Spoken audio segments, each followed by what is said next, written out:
반갑습니다, 의원님. 네, 반갑습니다. 예, 바쁘신 가운데도 시간 내주셔서 그 인터뷰 응해주셔서 감사합니다. 아, 예, 저도 예. 감사합니다. 예.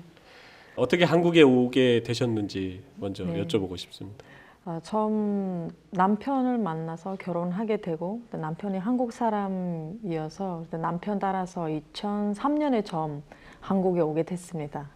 네. 그런 질문 아마 많이 받으실 것 같은데요. 한국에서 생활해 보니까 어떠세요? 처음에는 제가 한국에 왔을 때 한국어 좀 거의 한마디도 모르고 온 상태라서 언어적으로나 생활 적응할 때는 좀 시간이 많이 필요하고 그 당시에는 지금처럼 이런 다양한 센터나 교육 지원하는 그런 부분이 없어서 좀 어려웠던 부분이 좀 많았던 것 같아요.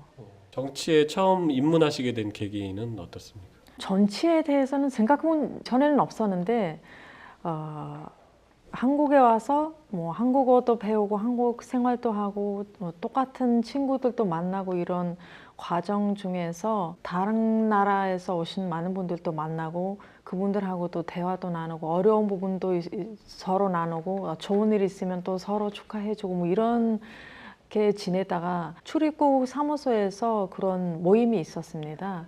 그래서 그 모임에 참석하고 그 과정을 통해서 자원봉사 활동을 또 하게 되고 그래서 그 활동 중에서 많은 걸 배웠던 것 같습니다. 그래서 나중에는 담나 가족 지원 센터가 생겨서 또 센터에서도 한국어도 공부하고 여러 가지 활동을 하다가 지난 2010년 지방선거 앞두고 우연히 전화 한 통을 받았습니다. 네. 우리 성남 담나 가족 지원 센터장님을 통해서 그렇게 좀 정치에 대해서 소식을 듣게 되고 혹시 관심 있으면 신청하면 어떨 거냐 좀 물어봤을 때 참 처음에는 크게 마음 먹고 좀 해보고 싶다라는 생각은 들었지만 정치에 대해서 전혀 공부한 적도 없고 뭐 하면 어떤 활동을 할 거냐 그런 특별한 그런 계획 세우고 있었던 그런 부분이 아니라서 좀 생소하기도 하고 부담되기도 하고 그렇게 좀 시작했던 것 같습니다.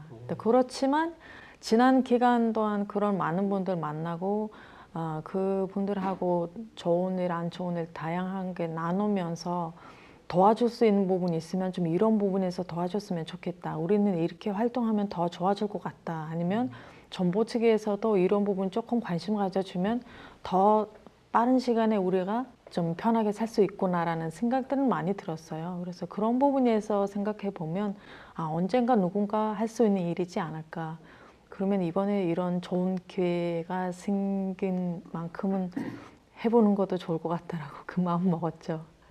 네. 정치에 입문하시기 전에 이제 네. 봉사활동을 굉장히 열심히 하셨던 것 같아요. 다른 분들이 눈여겨보시고 또 이렇게 추천까지 하실 정도면 어떻습니까? 개인적으로는 잘 모르겠지만 처음 한국에 와서 한국어 배우고 나서 뭔가 좀 했으면 좋겠다라는 생각은 많이 들었는데 그거를 이뤄나가기 위해서 어떻게 해나가야 되는가 좀 고민이 많이 들더라고요. 그런 정보 접하기가 쉽지 않고 어디서 가서 뭘 물어봐야 되나 그거에 대해서도 잘 모르는 상황에서 그 출입국 사무소 같은 경우는 모든 외국인이 관련하는 기관이에요. 정보기관인데 우연히 거기서 구춘 상담회가 있다. 궁금한 상황이나 아니면 알고 싶은 부분이 있으면 와서 물어봐라. 이런 거를 알게 돼서 가서 참석하게 되는데 저와 같은 그렇게 다양한 나라에서 오신 분들이 한국에 많이 살고 있다는 걸 처음 알게 됐어요. 그래서 정말 반갑고 이렇게 많은 분들이 살고 있었구나라는 것도 알게 되고 그래서 거기서 저 계속 활동하기 시작했는데 자원봉사 활동은 제 생각에는 정말 보람 있는 그런 활동인 것 같아요. 제가 조금만 신경 쓰고 조금만 시간을 투자하면 그 많은 분들한테 도움이 될 수 있는 할 수 있고 그걸 통해서 저한테 감사합니다 이런 말 듣는 게 정말 저도 이 사회에서 좀 필요하는 부분이 있구나 제가 할 수 있는 거 있구나 이런 느낌이 들을 때 정말 행복했던 것 같아요. 네.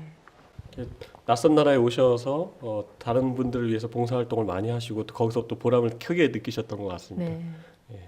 지금 의정 활동을 한 지 3년 정도 됐거든요. 네. 그 지난 의정 활동을 스스로 평가하신다면 어떻습니까? 처음 시작했을 때는 정말 다 하나하나씩 배워야 되는 그런 과정이었고, 저도 주변에서 좀 조언도 많이 받았고 동료 의원님들도 많이 도와주시고 이래서 나름 열심히 하고 있다라고 생각하고 있지만 주변에서 어떻게 비추어지는지 잘 모르겠습니다.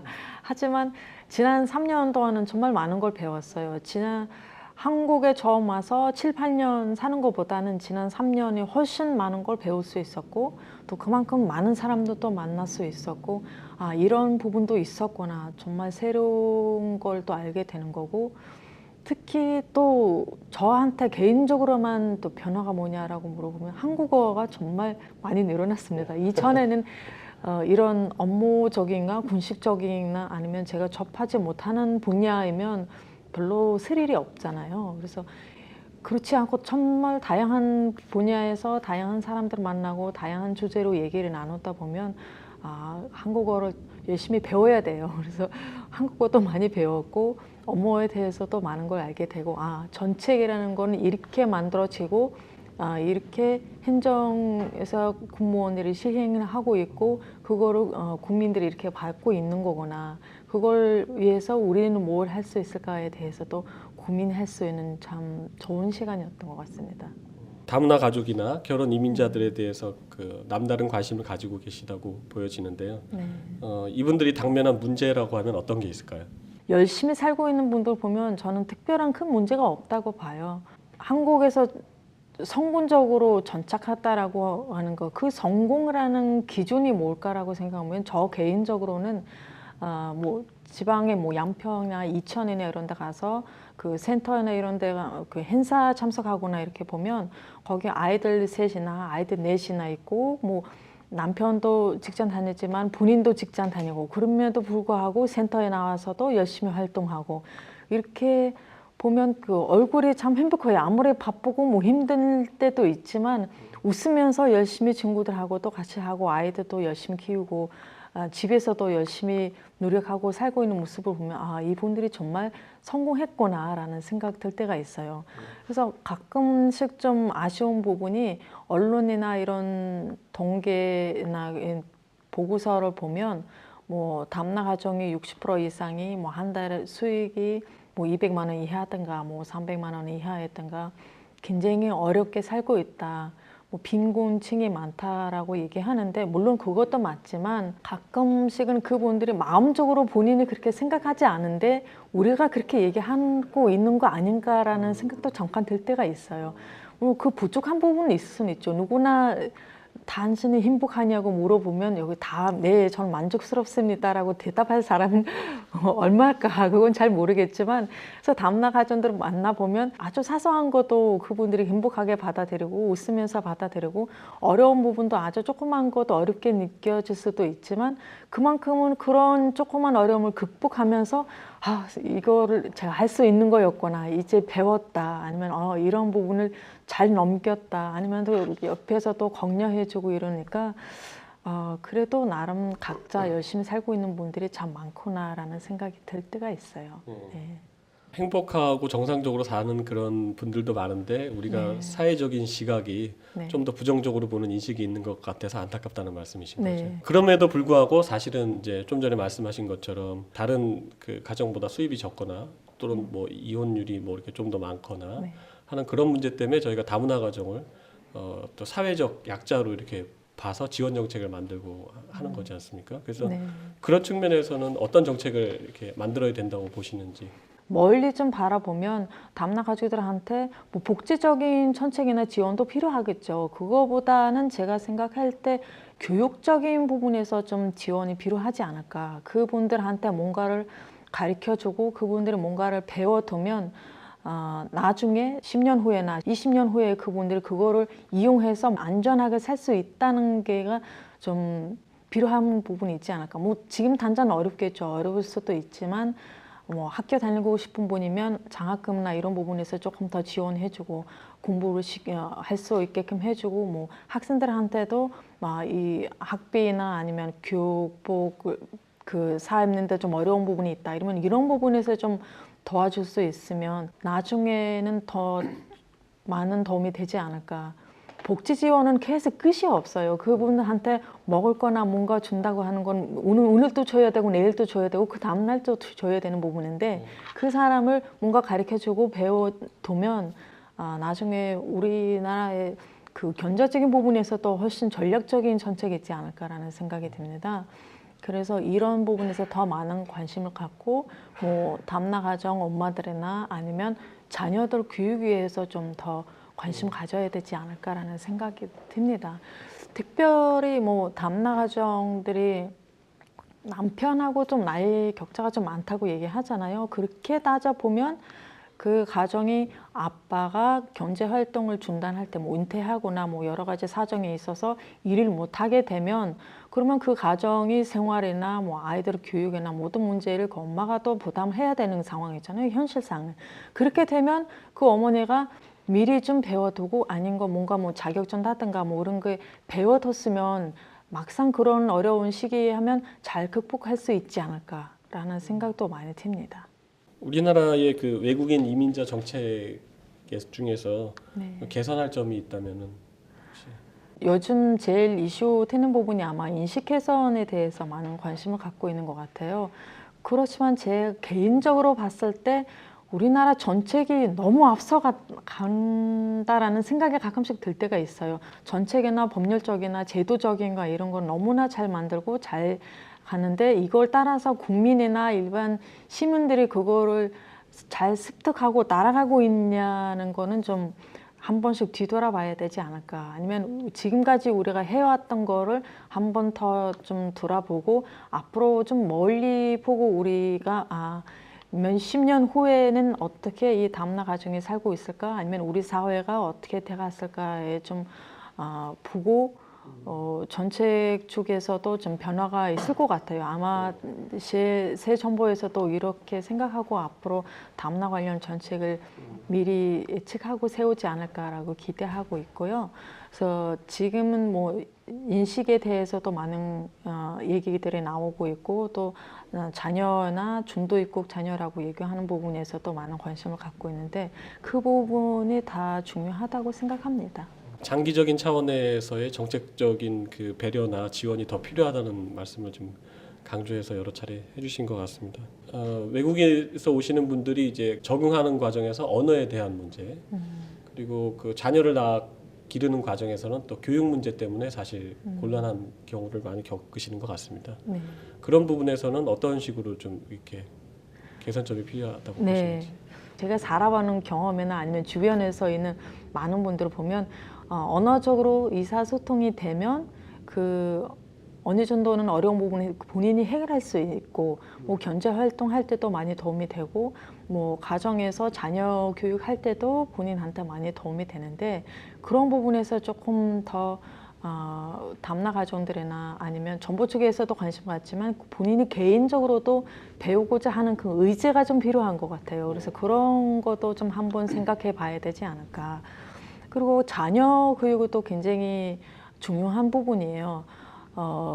다문화 가정이 외국인 부모가 외국에서 태어나고 자라고 외국에서 교육 과정을 다 밟고 한국에 와서 아이들 교육하게 되면 차이점이 굉장히 많이 나요. 저희 가족에서도 마찬가지고 남편하고 저하고 그 아이들 교육하는데 갈등이 굉장히 많이 생겨요. 그 부분에서는 각 나라마다 다르고 몽골에서도 다르지만 중국, 베트남, 러시아 그 과정이 다 다르기 때문에 아이들 교육만큼은 정부 차원에서 좀 더 집중해야 되겠다. 그럼 부모들한테도 알아야 되는 부분 알려줘야 되고 뭐 초등학교 들어가기 전에 학부모가 뭘 알아야 되고 학교 생활할 때 부모가 어떤 역할을 해야 되는 거에 대해서도 뭐 학교에서 뭐 새 학기 시작하기 전에 특별한 교육이나 뭐 워크숍 같은 거 하거나 일반 학부모들하고도 같이 어울릴 수 있는 그런 장들이 많이 마련해야 될 것 같고요. 또 지금 열심히 하고 있지만 아직도 조금 더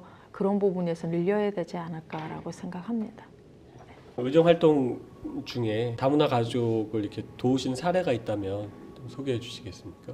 다문화 가족이나 이주 여성들이 아주 사소한 조그만 일에도 굉장히 감동을 받아요. 뭐 예. 물론 저도 그렇지만 예. 그래서 이거 좀 새로 입사하려고 면접 시험 준비하고 있는데 그 계획서 이런 거 어떻게 서열하고 물어보거나 이러면 아 이건 이렇게 쓰는 거 좋을 거다 이렇게 대답하면 제 경험으로는 이런 거 같아 뭐 이렇게 아주 간단한 것도 하면 그 온라인에서도 지금 카페를 운영하고 있어요. 그래서 그거를 통해서 들어오는 정보나 뭐 이런 경험상이 다 교환하면서 그래서 아 이거 참 좋은 거 같다. 뭐 다른 기관에서 뭐 컴퓨터 지금 다문화 가정들한테 뭐 도와주고 싶다 이러면 누구누구 좀 필요하는 부분 있으면 집에 컴퓨터 없으면 이거 좀 써서 우리 카페에 들어가서 이렇게 다양하게 같이 활동을 하고 정보를 얻자 이러면 정말 감사하다.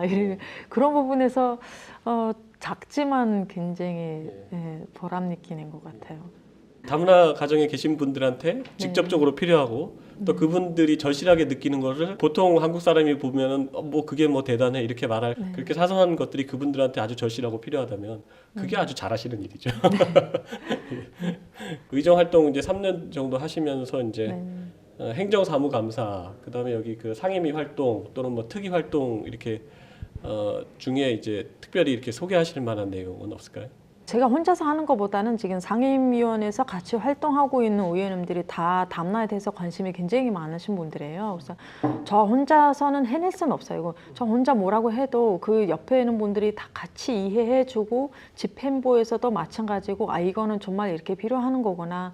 이거는 해야 되는 거구나. 그러니까 같이 뜻을 합쳐야 그 일이 이루어지는 과정이구나라는 걸 제가 알게 되는데 그래서 뭐 그동안 경기도의 변화 다문화 관련해서 어떤 변화가 있었냐 물어보면 물론 지금 경기도청에 다문화 가정 출신 공무원이 3명 일하고 있고 그것도 경기도는 전국에서 제일 많은 외국인을 거주하고 있는 지역인데 그 정도는 당연히 있어야 되지 않을까라고 저도 생각하고 있고 다문화 관련해서 이 사업들이 참 다양하게 하고 있어요. 그때 사업하려면 예산적인 부분이 굉장히 중요하잖아요.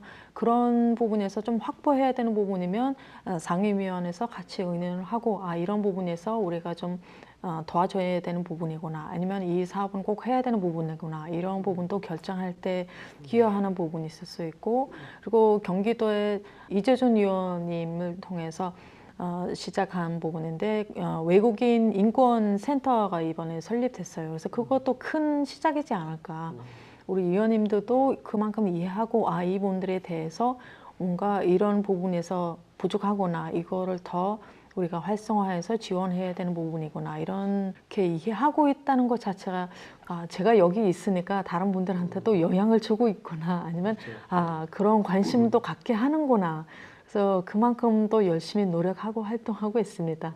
네. 도의원 활동을 아주 열심히 잘 하신 걸로 저희가 보여지는데 향후 정치 일정은 정치 진로는 어떻게 보고 계십니까? 여기 의회 들어오기 전에 2009년도 그 대학교 입학하고 공부하기 시작했습니다. 올해 강남대학교 사회복지학과를 졸업했고요. 그래서 대학교 생활도 4년 했지만 이제 대학원 입학했습니다. 그래서 아마 공부해야 되는 부분이 굉장히 필요하다는 걸 알게 되고 그래서 지속적으로 이 부분에서는 좀 많이 노력해야 되지 않을까. 다문화 정책에 대해서도 그렇고 여러 가지 부분에서 다문화만 바라봤을 때 어떤 부분이 있을 수 있을까 뭐 연구할 수도 있고 그래서 아마 그 부분에서 좀 더 집중해지지 않을까. 뭐 전체적인 부분에서 기회가 주어지면 열심히 해야죠. 네. 모든 가능성은 열려 있는데 네. 개인적으로는 이제 공부에 조금 더 비중이 있으시다는 네. 말씀이시죠. 좀 전에 그 여성가족위원회의 다문화 정책이나 이런 부분에 대해서 관심도에 대해서 얘기해 주셨는데 그 외에 추가로 더 여성가족위원회가 다문화 정책에 대해서는 이렇게 활동하고 있고 뭐 이렇게 신경 쓰고 있다라고 소개해 주실 부분들이 있습니까? 다문화 가족들에 대해서 보면 다문화 관련 사업이나 지금 하고 있는 프로그램이나 정책이 어떻게 돼가나 대해서도 관심이 굉장히 많고 또 다문화 가정 자녀 교육에서도 굉장히 관심이 많고 뭐 토론회 간담회도 많이 가졌었고 그래서 이번에도 베트남 방문했을 때 베트남 그 여성연맹이나 한인회의를 방문하고 다문화 관련에 대해서 지금 우리나라 들어와 있는 결혼 임자 중에서 뭐 두 번째로 제일 많은 국가가 베트남입니다. 그래서 베트남에서는 어떻게 바라보고 있나, 어떤 생각을 가지고 있나에 대해서도 많이 공부할 수 있는 기회가 있었던 것 같고, 이거를 통해서 앞으로 연구 활동도 해야 되지 않을까라는 계획을 세우고 있습니다. 그래서 다문화 가족인 전체적인 부분도 있고, 그리고 이주 여성에 대해서 이주 여성이 경제적인 활동도 지금 필요한 부분이 있고, 그 경제적인 활동뿐만 아니라 그 여성이 나가서 활동하게 되면 자녀에 대해서나 뭐 가정에 대해서 더 그런 원스톱적인 그런 부분이 좀 있어야 되지 않을까. 편안하게 나가서 일할 수 있게끔. 그리고 전체적인 우리 여성에 대해서 있는 문제점에도 다문화 가정은 다 마찬가지 다 똑같이 있습니다. 그 부분에서 조금 더 보충해줘야 되는 부분에 좀 관심 가지는 거 중요하지 않을까. 뭐 언어적이나 문화적이나 아니면 배울 때 어려움이 있으면 그 부분에서 좀 도와줘야 되는 거고. 그리고 제일 개인적으로 생각하고 있는 부분이 이주 여성뿐만 아니라 지금 남편분들에 대해서도 관심이 굉장히 필요하지 않을까요? 지금까지 우리는 전체기 이주 여성들한테만 집중하다가 지금 자녀들한테 조금 더 넓혀가고 있고, 지금 더 넓혀서 남편들한테는 뭐 필요하고 있고, 아니면 뭘 해줘야 되는 거고, 아니면 그 가족 전체적인 그런 정책이 또 필요하지 않을까라는 생각이 듭니다. 장애인도 장애인을 지원하는 법률이 있지만 장애인 가족을 지원하는 그런 관련법도 있거든요. 그러니까 네. 다문화도 외국인뿐만 아니라 그 가족들도 같이 네. 보듬어야 된다는 그런 말씀이죠. 네. 고향은 언제 다녀오셨고 그 고향을 소개하신다면 또 어떻습니까? 네. 고향라면 바로 떠오르는 것이 초원입니다. 왠지 모르겠지만, 물론 지금도 뭐 도시면 어느 나라든 다 똑같이 높은 건물이 있고 뭐 자가 복잡하고 이러는데, 그렇지만 한 번 좀 피곤하거나 이런 복잡함에서 좀 떠나서 쉬고 싶다 이랬을 때 떠오르는 거가 고향 그 초원이 떠오르요. 참 눈 감고 그 초원에서 잠깐이라도 좀 누웠으면 좋겠다. 그 바람 통해서 오는 그 불 향기도 참 좋고. 그래서 저는 고향에 마지막으로 갔다 온 거 아마 2011년 여름에 갔다 온 거 마지막인 것 같아요. 1년 좀 넘었네요. 네. 그때는 도의원으로 갔다 오셨기 때문에 네. 또 감회가 남다르셨을 것 같아요. 네, 몽골에서도 처음 한국 전체의 외국인이 단선되고 활동하기 시작했다라고 언론에 나왔을 때부터도 몽골에서도 굉장히 많은 관심이 있었습니다. 언론사나 뭐 TV 신문에서도 다 나오고, 몽골 사람이 한국에 가서 이렇게 성공적으로 전체에 참가하게 됐다라고 해서 나오는 기사도 많이 보고, 우리 사무실에 아예 한국에 와서 그 방송국에서 인터뷰하는 적도 있었는데, 그런 부분에서 보면 항상 저는 이라 개인이 아니라 뭐 저 뒤에는 다문화 그리고 외국인이라는 명칭이 있고, 또 하나는 몽골이라는 그 부분이 항상 같이 다니더라고요. 이분은 몽골에서 왔어요. 몽골 출신이에요. 이렇게 얘기하면 그런 많은 부분을 다 생각하고, 그래서 항상 행동하거나 말하거나 이런 부분에서 많이 조심해야 되구나 이런 부분도 있고, 더 배워야 되구나 이런 부분도 많이 생기더라고요. 네. 그 한국이라는 나라가 의원님한테는 어떤 의미가 있습니까? 지금은 아주 편안하고 저희 집이죠. 한국이라고 하면 가끔씩 그 고향에 갔을 때도 그래요. 빨리 집에 가야지. 이러면 그 집이 고향에 있는 몽골에 있는 그 집이 아니고 한국에 있는 저희 집이고, 우리나라 우리라고 얘기했을 때 그 우리라는 뒤에는 한국이 있게 되더라고요. 그래서 사람이 좀 이렇게 변하는 부분도 있구나, 이렇게 달라지는구나, 이렇게 생각이 변하구나라는 가끔씩 그런 생각이 들 때는 있어요. 그래서 그만큼은 이 한국이라는 나라가 참 살기 좋고 편하지 않았을까.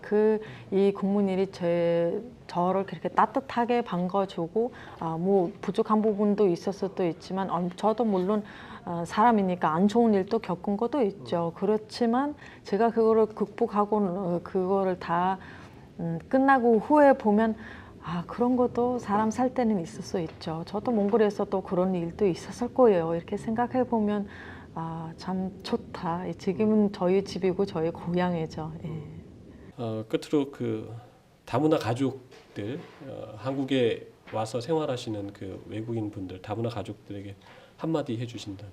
한국에 오신 지 오래되신 분들도 계실 거고 한국에 온 지 얼마 안 되는 새내기 처음 한국에 와서 한국은 이런 나라구나 이렇게 접하기 시작하는 분들도 있을 것 같아요. 어려운 점이나 불편한 부분도 있을 수도 있지만 한국에서 살 거라고 결정을 내리고 한국에 왔으면 한국 언어나 한국 문화에 대해서 열심히 배워야 되는 거 정말 필요하다. 그분들이 앞으로 행복하게 살고 싶으면 한국어가 필요하고 한국 문화가 필요하고 한국 역사에 대해서 많이 배워야 된다. 왜냐하면 제가 누군가를 만나서 자기에 대해서 얘기하거나 아니면 어떤 다양한 주제로 얘기 나눌 수 있는데 그 부분에서 그 사람이 한국말을 잘하거나 한국 문화에 대해서 잘 이해하고 있으면 그 상대방이 본인에 대해서 생각이 정말 많이 달라지더라고요. 그래서 본인의 전제성에 대해서도 그렇고 본인이 생각하고 있는 거나 아니면 본인이 얘기하고자 하는 걸 잘 할 수 있어야 되는 거 굉장히 중요하다고 제가 생각합니다. 그래서 열심히 공부하고 열심히 배우고 그리고 우리가 하고 있는 다문화 관련 지원이나 정책이 굉장히 많습니다. 그래서 필요한 부분이 있으면 본인이 열심히 알아서 찾아가야 되는 부분이 있어요. 근데 우리는 되도록이면 모든 사람들한테 알리고 싶지만 그렇지 못하는 부분이 있었기 때문에 본인이 필요한 건 스스로 알아서 찾아가야 되는 것도 필요하다. 그래서 자기가 가지고 있는 그 의지를 좀 강하게 하고 그래서 열심히 한국 사회에 나와서 활동하는 것도 필요한 부분이고 그래서 앞으로 한국에서 좀 행복하게 가족 모두가 잘 살았으면 좋겠습니다. 네. 오늘 저 인터뷰에 응해주셔서 너무 감사드리고요. 앞으로도 경기도에 있는 그 다문화 가족과 외국인 분들을 위해서 많은 활동해 주시기를 부탁드리겠습니다. 네, 감사합니다. 앞으로도 다문화에 대해서 많은 관심을 가져주시기 바랍니다. 예, 네, 감사합니다. 감사합니다.